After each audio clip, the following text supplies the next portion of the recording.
Welcome to the Just One More Man podcast, where our goal is to help challenge and inspire men to live purposely for Christ. If you find this conversation encouraging, would you consider sharing it to help support the podcast? And if you want to support us financially, you can visit justonemoreman.com. All right, let's get into the conversation. With us today is my longtime friend, Andy Horton. Andy, welcome. Well, thank you. How are you? Oh, I'm doing great. It's an honor to be here. So a lot of times people will ask me, how did you and I meet? How did we get to be such close friends? And I've said, You know what? Andy Horton and I have literally been together our entire life. Since birth. Yeah, since birth. So you're the pastor at Waco Baptist Church, and I feel unqualified to say that I'm the pastor at Cornerstone Baptist Church, Baptist Chapel. And we're literally across the interstate now, and people will say, man, that's pretty interesting. Y'all have known each other forever. And what I tell them is that our birthdays are within a month of each other, and we grew up across the street from each other. When you went off to college, I went off to college. When you got married, I was married. We lived across the street from each other at that point. That's right. You went into the mission field up in West Virginia, you and Laura, after you had a successful business that you sold. And now here you are back in the area, and our churches are now across the interstates from each other. So we have literally been together our whole life. Yeah.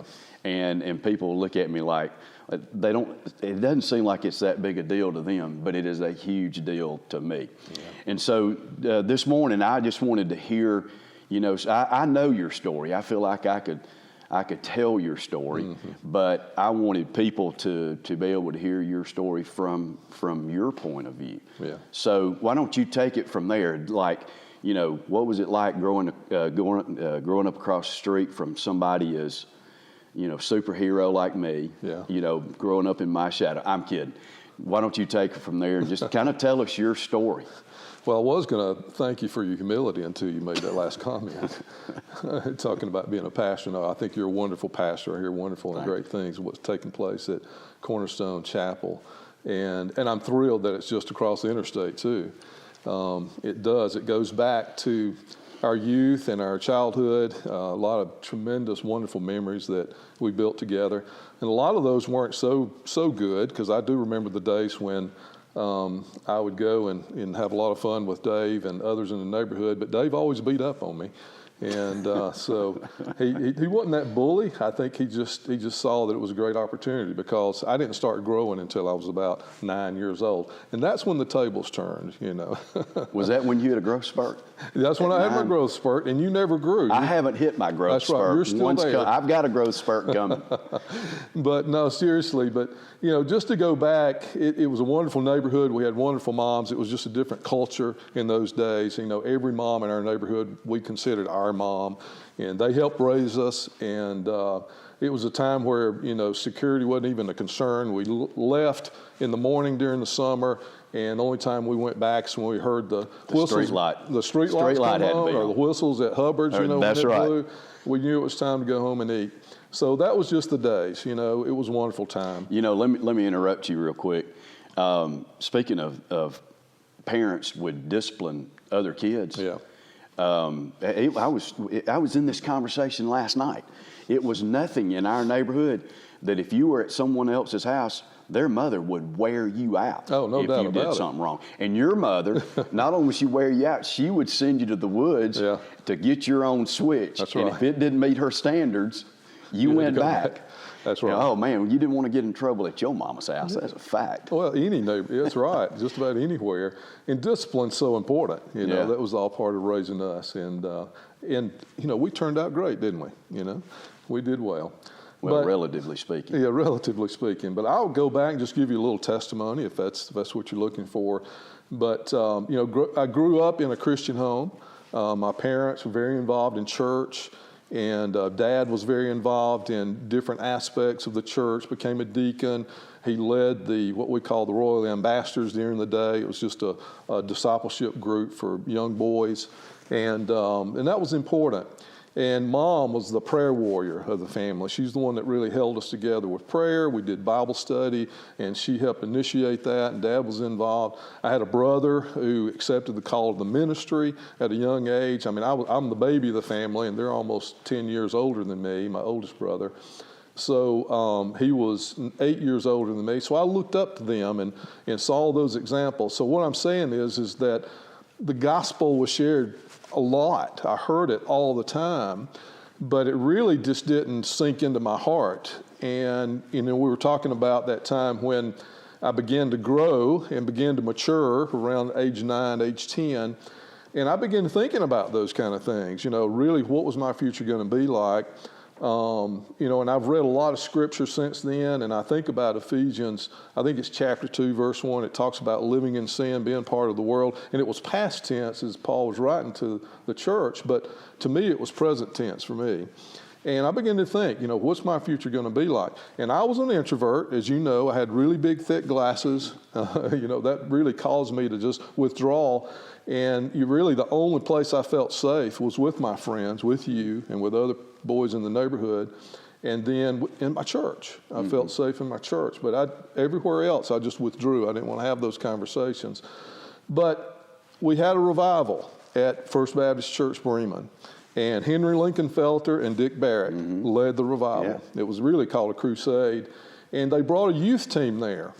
And I don't know now, where... This was in the early 70s? Yeah, this was early 70s. I was 11 years old at this time, okay, 1974. So this was in 1974. Okay, yep. I remember that. It was late summer. It was August. It was late summer. And they had this big event.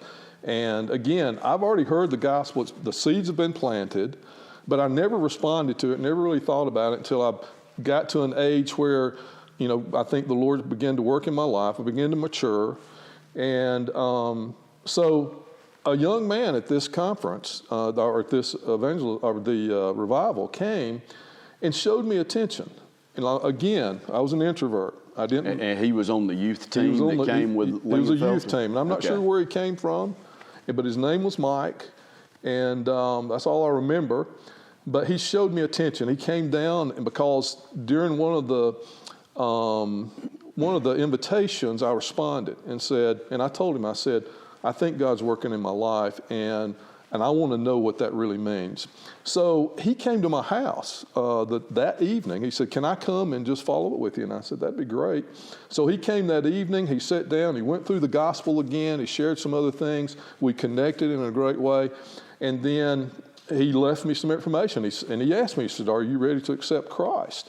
And I said, not right now. I really want to pray about this and think about it. So that night... No, wait. Yeah. You're going to accept Christ. You're going to pray about it. Yeah. So you, in a sense, it's almost like you've already accepted. You just hadn't made it official yet. Well, I've made a decision that this, I felt the Lord pulling. I felt the Holy Spirit tugging at my heart, okay? But in one sense, I was scared because I really didn't know what that meant. I knew about the gospel. I knew about all these things, but I'm having these... And you've been trained... Sorry to keep interrupting. Yeah, it's good. But you've been trained up at home so much that even though you weren't sure you were a believer, you believed, and you're asking God about it. That's a really good indication of the training you'd already received. Yeah. And that God was already working in your heart. Again, the seeds have been planted. And I love that. My mom is now praying over those seeds. And my dad is trying to be that example. And my brother, wants me to become a Christian as well. So I got home that night, and I really got on my knees and prayed. And then I went to bed thinking about these things and fell asleep. And you remember where we lived, we could hear the trains come by. Oh, yeah. We didn't have air, so the windows were open. The attic fan was going. Right. And it was just a wonderful feeling. But I woke up the next morning, and this was, I can get emotional thinking about this, but I woke up the next morning, and I knew the Holy Spirit was saying, it's now time. So I got on my knees, and I accepted Christ. That's awesome. And for me, it was truly a transformational event in my life. I mean, it just overnight, just at that moment, I changed. It was like 2 Corinthians 5:17. The old is gone, the new has come. And so I was so excited about it. You remember what I did? I went to every house in the neighborhood to share that. I do. I wished I had that faith today. I remember that. That kind of a evangelism vigor. But I went and shared it with everybody. And it's interesting because later in life, I had the Cassidays, I had the Smiths, I had your mom and dad, I had the Houses, the Hubbards, all Higgins, these people. They're saying that's one thing they remembered about me is, going to share with them that, hey, I was saved this morning. So now, I'm a Christian. I'm excited about that. I'm looking forward to seeing what God will do. So that, and then my life changed in many ways because, again, I began to grow. So now I'm bigger than you. I was able to beat you up now. So that was a God thing. At least I saw it at that time because now I can. Wait, I got to tell that story. Okay. So it's true. I did pick on him a lot. And I don't know why, but I did. There was no need for me to do it. But one night we were under the street light. You remember this? Yeah. And I started in on you. And you stood up and you hit me in the nose worse than I've ever been hit by anybody, and that was over with. I decided right then that you and I need to be on the same team. It was funny because that it really led to a friendship. We did those kind of things. Boys are boys, and we grew up and we made each other tough. And but we had respect for one another, and I think that led to a relationship between you that deepened because from that day forward, you and I would get together and we went our separate ways in different ways. Sure. In terms of but friendship. We were always together. But you and I always together. We had that special bond. And we would come together and share our hearts with one another. Right. We'd share spiritual things. We'd share things that's going on in our life, probably confidential things that maybe nobody else even knows about even till today. And that was special. And that helped me because you and I really became accountability partners and encouragers, and we began to edify one another. And I wasn't sure, honestly, where you were in your relationship. I knew you were doing lay witness and those kind of things, but I think you drifted for a while, but then all of a sudden the Lord got a hold of your life. Well, I'll say this, that, like you, the seeds of the gospel were planted in me too, through my mom and dad. Right. But I didn't become a Christian until I was 19 years old, even though I'd been involved with MYF, which was way back in the Methodist Church. If the church doors were open, we were there. But I still had not heard, hey, you need to put your faith in Christ. And I want to touch on a story just real quick that I've told a million times, and I hope you'll elaborate a little bit on it. But we were seniors in high school. May have been juniors in high school. When did your dad go in the tie business? Were we seniors? It was in 1976. Okay, so we were sophomores. So we were freshmen. Yeah. So I was thinking it was that's when he was thinking about. That's when Hubbard's. Yeah. So I was thinking we were a little bit later in high school, but it doesn't matter. Yeah. But I was down at your house, and it was around 5 o'clock, and your dad came in the door, and it was unusual the way he came in. It was so unusual that I noticed it because your dad was the funniest dude on the planet. When he came in, the whole room changed. But he came in this particular day, and he said, Dave, I need for you to go home. Do you remember this? Yes, I do. And I remember thinking, oh, am I in trouble or something's wrong, And I remember looking at you, and you said, give us a minute. I'll come up. I'll be up there when we get through. And so I left. And I guess maybe an hour or so later, I don't remember how long it was, you came up to the house and I was like, man, what happened? And you said your dad came home and said, we got to do something, and got your whole family together. He said, we've got to do something financially. And he said, I want us to gather around this table, and we're going to pray, and we're going to ask God, hey, we need some help. And you came up and said, we got to do something. My dad, he came in, he's very serious about it. We prayed. And the next morning, this guy's riding through town. I hope I'm telling the story right. This is the way I remember it. The very next morning, this wasn't 8 months from now. It wasn't 10 years later. It was the next day. Guy's riding through town, and he works for a tie company called Arden Cravat, if I remember correctly. That's right. And he needs a tie salesman. And he's sitting there at the traffic light in the middle of Bremen, the old Hubbard's building that's no longer there, where the hub facility is now. And he said that the Lord led him to that building. He walked in and he told Sam Hubbard, I need a tie salesman right now. And Sam Hubbard goes, I got your guy. Goes and gets your dad, Frank Horton, brings him up. And Frank Horton became not just the #1 tie salesman at Arden Corvette, but he sold more ties than any tie salesman in the whole country.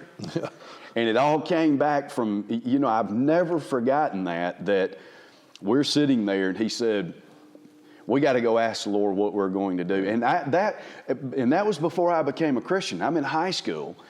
And when I saw that happen, that had such a huge impact on me that I went, hey man, there's more to this than what I'm seeing. Right. It's one of my favorite stories. And so I was not a follower of Jesus at that time, but the seeds had been planted. And that was one of the biggest events for me before I became a Christian. And that was a tremendous, that had tremendous impact on me too. And in my testimony, you're going to learn why here in just a few minutes. But yeah, that was a transitional moment in our family in terms of finances. Being a Hubbard employee, we didn't have a lot of money, although we didn't know it. We did well in terms of family, but it really took us to a different level financially and allowed us to do some things that we've never been able to do before. So it was wonderful. And it was a great testimony to my dad's faith. And that's exactly what happened. He saw the writing on the wall at Hubbard's because Sam was getting old, and he actually died not too long after that. Right. And so, Dad and the family was very thankful that God had provisions, for us in such a way. So let me finish. So I'm a Christian. We get through high school. I met, the love of my life, who I married, Laura McCrory, now Laura Horton. And but I was pursuing her in college. And we had not married until she graduated. But as a sophomore at West Georgia College, is what it was called then, I felt the Lord working in my life. And I knew that he was calling me to do something. And I wrestled with that because I had it in my mind. Matter of fact, I don't know if you remember, you and I jokingly said, who's going to be the first millionaire? We had those kind of little tit-tat. And you won. Yeah, no, I don't know about that. But at any rate, but I had those kind of things in my mind. I was driven to be successful. Now, my dad really gave me a work ethic that, allowed me to do some things in the workplace that I believe that my employers could see that in me. So they desired to have me a part of the organization, wherever it was. And so during those days in college, I felt the Lord called me, didn't know how to really deal with that. So I kind of pushed it aside and said, well, I'm gonna just pursue a business career and do everything I can to, get the money and meet those goals in life. Because that was the American dream, right? That's what we were taught. The American dream was you should do those kind of things. So I did that. So I pushed hard and I graduated and then went to work for a company in Carrollton, Georgia, Systems and Methods. Bob Stone, a great mentor of mine back in those days, and was very successful in my career there. And I'm saying all this because it's leading up to a crisis moment in my life. And so through Bob Stone, I was able to make a lot of good contacts. I was in the law enforcement industry doing software for them and applications.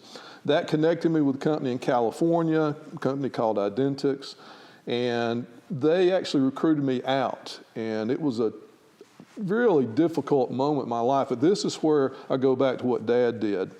There was a time where I felt like God was calling me to do something different. I'd already been working for Bob Stone for almost 9 years. And so I came back from a trip and I told Laura, I said, I'm going to resign because I really feel the Lord leading me in a different direction, but I don't know what that is. And so like Dad, we got around the table, we prayed. I turned my resignation in, didn't have a job yet.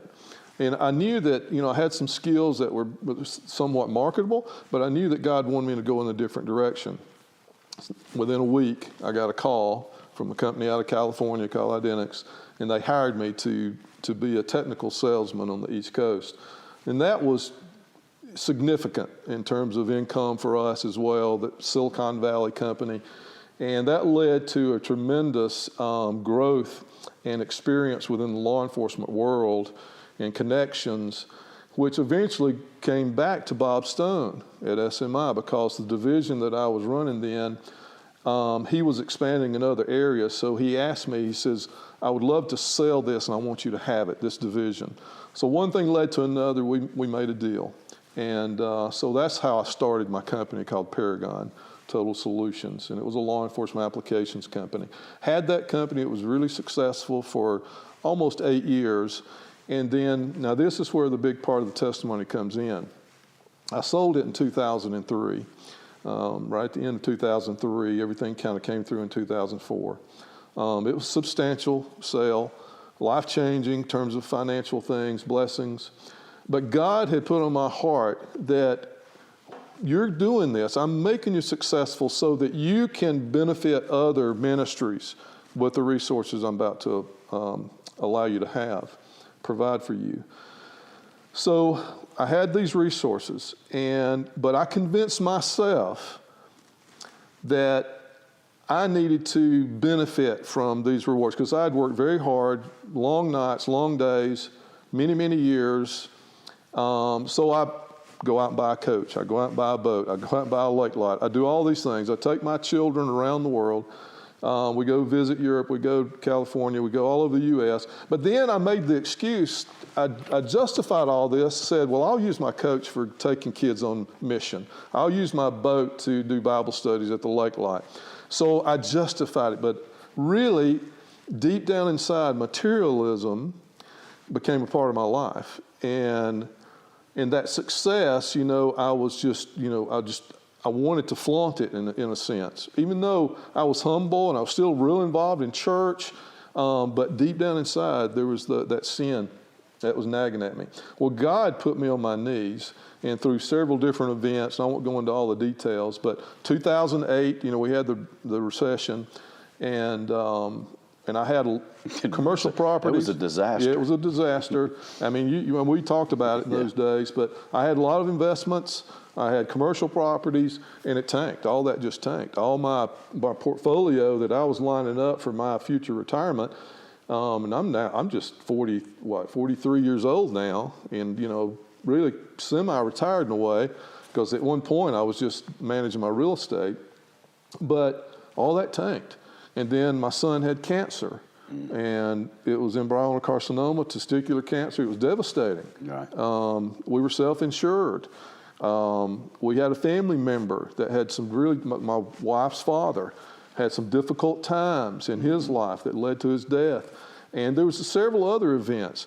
I bought a business for my wife. And your son was in college at the time, right? He was at Southeastern. In North Carolina, right? Southeastern University. He was in seminary.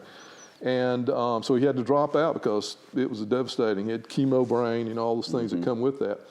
But I bought my wife a business here in that time, and because of 2008 collapse, she lost 90% of her customers. So we were having to put money in. All this money that I'd saved up, that I'd built up, all these assets, I'm having to now get rid of just to sustain us. Mm-hmm. Well, it came down to 2012, and I had just had enough. So I just bowed on my knees and said, Lord, I'm turning it all over to you. I am so sorry because I know that I've gone down a path that is incorrect. And I told you about Pilgrim's Progress, because I read that again because that's much like my story. He was going on his pilgrim, he was going on his pilgrimage, but yet he went this way and this way. Christian did, and that's kind of the way I did. I kind of drifted off the path. I never went in a deep dive into sin or things like that, but I wasn't doing what God wanted me to do. So he put me on my knees, 2012. I surrendered to him, and then go fast forward about 3 years later, Laura and I are leading mission trips up into West Virginia, and God calls me to go to West Virginia. So we sell whatever we have left, our home and a few other assets. And by the way, when you told me about it, I went, are you sure that's what you want to do? I know, because we were having grandbabies, and, and Lord is blessing us now. We're pulling out in terms of finances, those kind of things. But yeah, God called me, and I just said, whatever it is, Lord, I'm going to do it. So I approached my wife and said, you're not going to believe this, but I think we're being called to West Virginia. And she said, basically, it's about time, because I know the Lord's been working in my heart, to get involved with ministry, and I've just been waiting on you to respond. So we sold everything. We moved to West Virginia. We gave 5-year commitment, and you remember those days. You were a very good supporter and prayer partner for that. And so we were self-financed there as well. But that led to wonderful things in my life in terms of my commitment to the Lord, finally just turning everything over to Him. I learned to be content. That was the biggest thing in my life. I learned to be content, rely on the Lord and His provision. And there were just so many things I could give you testimony to related to that. I'm going to give you one. and we were doing revitalization work for a church, and up in West Virginia, one of the villages they call it up there, up in the Appalachian Mountains. Population of about 700 in the community, and this church needed a lot of work. So we were called to be there. So drugs were a big issue up there. drugs also, was a big issue. There was a lot of substance, a lot of dysfunctionality in families. It was just running rampant. So we were there to help them, and we got to a place in the church, and we did some our analysis, and we realized we're going to need a substantial amount of money. This church was in bad shape. And we decided, we got to a place, and Laura and I put money in, we had others put money in, you helped us a little bit there, and then we needed about $15,000 to do some work on air conditioning and renovation to one of the educational buildings. And the leadership said, well, there's no way. I mean, we're not even close. We can barely even pay our pastor. So I said, well, let's just pray about it. God's been so good to us. We prayed about it. That next Sunday, my wife came into the sound booth where I was helping run the sound back then, and just tears in her eyes. And we had a check for $15,000. Wow. And this is what's so beautiful about it, is Tom Stevenson. You remember Tom, Brother Tom? He was actually the associational missionary for Pope Carrollton Association way back then. He was leading mission groups up there a long time ago. Well, he had planted so many seeds up there, which really led to us going up there because our church had adopted that from him. And somebody that was part of his group heard about what we were doing. The Lord led them to issue us that check, unsolicited. And awesome. So that's what God did. And that just told me that God's provision is always perfect. His timing is always perfect. Yeah. So it just, it really just underscored what we were doing there. So we were able to do that, put that church back on its feet. He led us to other ministry opportunities there.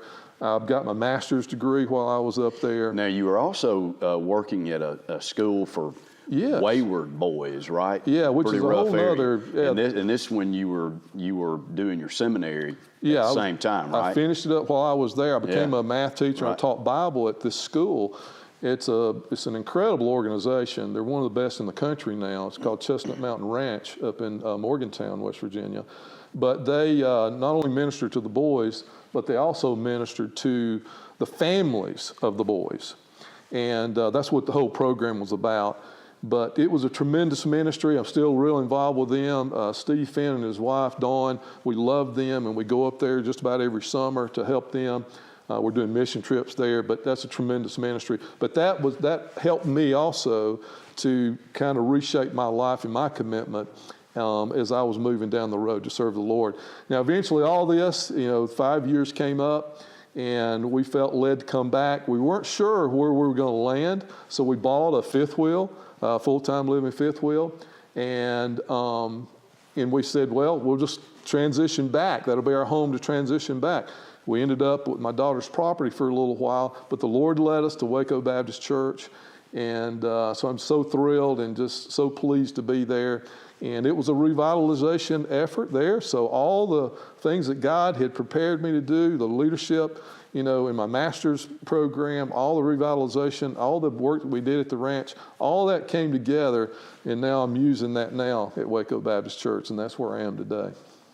That's awesome. And the church is doing really well also. Well, I would say that... Since we're in competition with each other. Yeah, we say it's competition. No, I tell you, we're in great unity with one another. But, we've been there just a little over 2 years. I mean, revitalization takes some time, 3 to 5 years really to get a church back on its feet. COVID had a tremendous impact on the church. But yes, we've had, new people join our church, young couples join our church. We're starting to see our children and youth grow, and we've got some wonderful leaders in there that are just real passionate about that. We got discipleship classes. We're doing the things that you're supposed to do just to get things together. We've, done some revitalization work in terms of our campus, just getting it where it should be. So all that's now getting into place. So we're about to launch out on some evangelistic efforts. We have Life Ministries, Impact Ministries, Connect Ministries. The life is within the church, Impact's moving outside, and that's where we're moving to now. See, that's why I'm jealous, is you've got programs, and at at Cornerstone, we've got a pickleball court. I don't know about that. I've been seeing some wonderful things and hearing wonderful things about your church as well. I know y'all are growing. So well thank you. Let me interrupt you real quick and go back to just a couple of things and you hate when I do this. You absolutely hate when I do this. But when I talk about you, I always tell people that you were like a superhero to me. You were like an action character on a cartoon because you could throw a rock further than everybody else. You could pick up a car when the rest of us, we had to get forklifts and all that other kind of stuff. And your life has always been a testimony to me. It's always been a witness to me, because when I think about growing up and all the dudes that we grew up with, not only just the guys in our neighborhood, but Bremen, when you and I grew up, everybody knew everybody. Oh yeah. We all hung out at the city pool together. We all hung out at the little league field together. Right. We all played ball together. So even the older guys and the younger guys, we're all together, right? And so you were one of the guys that I always looked at you were one of the good guys. You were one of the guys that we didn't have to worry about, hey, when we hang out with him, is it going to get out of control? Is it going to get out of hand? Are we going to end up doing stuff that we shouldn't do? Now, I know you weren't perfect. I get all that kind of stuff. But you've lived as good I'd say a righteous life as anybody that I've ever known. And so you were a big, even before I became a believer, I always looked at you like almost like a safety net. But here's the thing, after I became a believer, I had gotten so entrenched in stuff that I had to step away from that. I mean, completely. I had to get away from the people, the stuff, and everything else. And where I stepped to was to you and all those guys that were at the Baptist church, Lynn Chandler and Jeff Smith was up there, and we were talking about Michelle Summers just a minute ago, and Laura. Mm-hmm. There was a huge group up there, but y'all were, even while we were in college, you guys were committed to the Lord. Y'all were committed to the church. Y'all were committed to Bible study. Y'all were committed to living out the making disciples. And when I came in and y'all brought me in, let me be a part of it. If it hadn't been for you guys, I might have been one of those seeds that the devil would have snatched away as soon as I heard the word. So it was a big testimony to me too. And then watching you over the last 40 years, you're about to turn 62, by the way. I know. It's not that bad. I've been 62 a couple of weeks. It's not that bad. But just over the last 40 years, I know you've had struggles and you've had victories, but all in all, your faith has grown in every area of your life over that time. So it's going to be interesting to see what the next 20 years holds, because I know you're not ready to step out and retire. No, I don't know if retirement's even in my vocabulary, really. It's not in the Bible, is it? I haven't. Well, the priest retired at one time, but they were forced to. But there was reasons for that. But no, I appreciate that too. I think that's a great testimony, and I'm glad to be a part of that. I can only contribute that to my mother being a prayer warrior, my grandmother being a prayer warrior, because I could have easily gone one way or the other too. But for whatever reason, God, His provision, His grace, His mercy, I stayed, within the boundaries pretty much. And I always said, if I got a boring testimony, because I really never ventured off. I never did drugs. I never smoked. I never drank alcohol. Never got into any of that. Didn't date girls that do. No, didn't do all those kind of things. Like I say, it's so boring, in terms of a testimony. But I can say, my testimony is that you can do it. You can do it. And, Laura and I even kept ourselves pure until we married. And we gave each other that as a gift. And it was wonderful. Not everybody can say that, and you can be forgiven, and I know all that. But what I'm trying to say is that you can do it if you just commit yourself to the Lord. You can do it. But again, it was transformational for me. And being an introvert, I think all that came into play because God became my safety net. He became my friend. So I wanted to seek Him with everything I had. because I saw that is my future, my friend, my protector, my warrior, that person that could watch over me, because there for a long time with my glasses like they were, I started fires with them. Sometimes That's true, by the way. Sometimes an accident, Yeah. But at any rate, it's just one of those things that I just, I knew the Lord was now my friend, and I just wanted to give him everything I had. So, yeah. Well, that is really good, and thank you for the story. And just not to make it too emotional or anything, but you have always been my best friend. And I thank you for the way that you have lived your life, and I thank you for your friendship. And I'm not tearing up; my eyes are watering, but they're sweating. I guess that's what it is. That's all it is. But anyway, thank you so much for everything you have done, and thank you so much for sitting down with us. And here's what I'm looking forward to. We're going to be bringing men in from around the area to do this exact same thing, and you and I are going to be interviewing them just like this going forward. So I guess the bad news about that is that I won't know them as well as I know you. And so we're going to have to figure out how we'll pick on them and we'll try to embarrass them and all that kind of stuff. Let me say one more thing. Right. Your passion for the Just One More Man events that we've had it's just been inspiring to me. When you first came to me and talked to me about, hey, we've got this idea, there's a group of men, we've been in Bible study together, we've got a friend that passed, and he said, I just wished I could take just one more man with me. And that led to this passionate ministry where you wanted to reach men for Christ. Right. When you first told me about that, I was like, oh, it's a great idea, but man, for something like that really to take off, it's just going to require an act of God in a sense. Yeah. And especially with what, the goals and aspirations I was hearing coming out of this group. But then the first meeting came, the first meeting you had with the Just One More Man conference. And I'm not sure how many people were there, but at least 800 plus men. I was blown away. I could see that God was using this group of men in a mighty way to affect the hearts of the men. And I believe the men of our communities were desperate for this. Yeah. They were looking for opportunities where they could really, they could be in the world in terms of working and leading in different ways, but also they could dedicate themselves to God. And I think a lot of churches was missing out on that. Right. They were going through these traditional routes, and they weren't providing discipleship. They weren't providing challenges for them. They weren't accepting them for who they were. Now, yes, God's going to change us. He's going to take us to a different level in our commitment. But these men came, and they heard these testimonies of these other people that were going through these same changes in their own life. And we know that if we don't reach the men, really the churches are going to suffer. But when you reach the men, you reach the family.